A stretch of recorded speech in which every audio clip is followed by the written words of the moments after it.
kesombongan itu membutakan. Orang yang angkuh dan sombong biasanya secara tidak sadar menjadikan dirinya menjadi standar bagi semua orang dan semua hal di luar dirinya, dan berpendapat bahwa semua orang harus melihat kepadanya, mendengar pendapatnya, bertanya kepadanya, dan tunduk kepadanya. Kebutaan orang sombong berdimensi dua.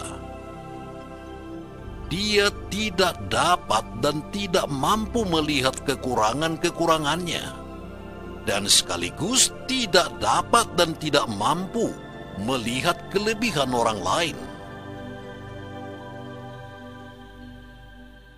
Orang Yahudi terlalu bangga akan jati dirinya sebagai bangsa terpilih dan besar. Maka mereka berharap bahwa Mesias yang akan datang itu adalah seorang raja besar dan dahsyat, dan tidak pernah berpikir bahwa Mesias itu seorang yang sederhana yang datang dari kampung kecil Nazaret. Itulah sebabnya mereka menolak Yesus. Dan karena itu Yesus tidak dapat memasuki hati umat Israel yang tetap berkelok-kelok dan berbukit. Meluruskan jalan bagi Tuhan berarti mereformasi diri. Hati manusia adalah penentu utama kesejatian manusia.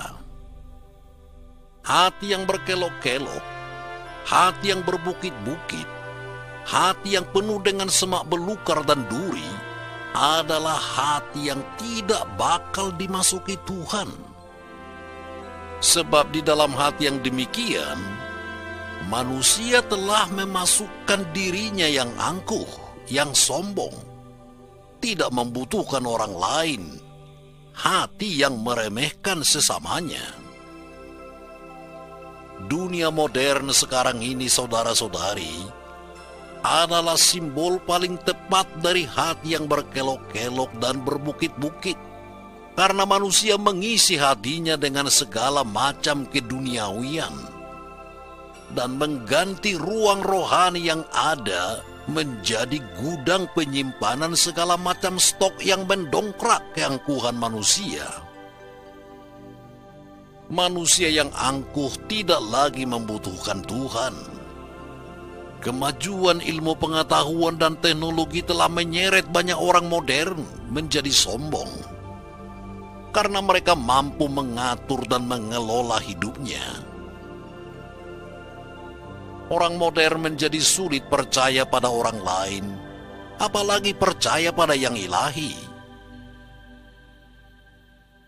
Ketidakpercayaan pada yang ilahi inilah yang membuat hati manusia berkelok-kelok.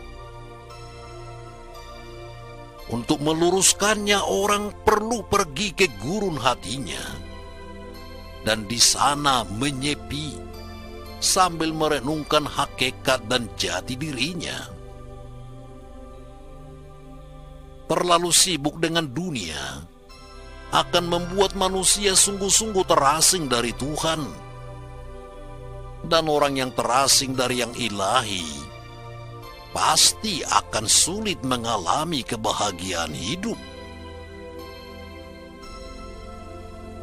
Orang sombong tidak pernah menanti, selalu maju terus. Maka mereka tidak pernah bersiap-siap untuk menerima seseorang yang lebih unggul, lebih ilahi, lebih mulia. Seruan pertobatan Yohanes Pembaptis untuk meluruskan jalan Tuhan adalah ajakan untuk sejenak mengungsi ke keheningan hati dan jiwa.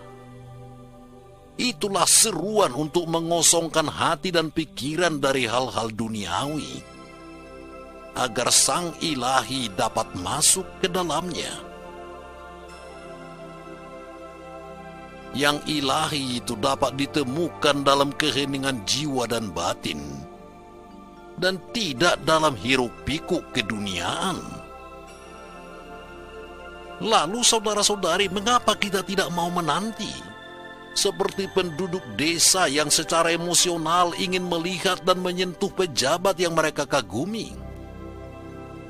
Sedemikian keras dan berpilinkah hati kita, sehingga tidak ada ruang hening untuk Sang Ilahi. Tutuplah mata Anda sejenak. Lihatlah dan amatilah diri Anda yang indah. Dan temukanlah kekayaan besar di dalam dirimu. Kekayaan rohani yang memancar dari mata air jiwamu, yang membasahi jiwamu yang resah dan kerontang. Dan bukankah penemuan diri ini menyejukkan?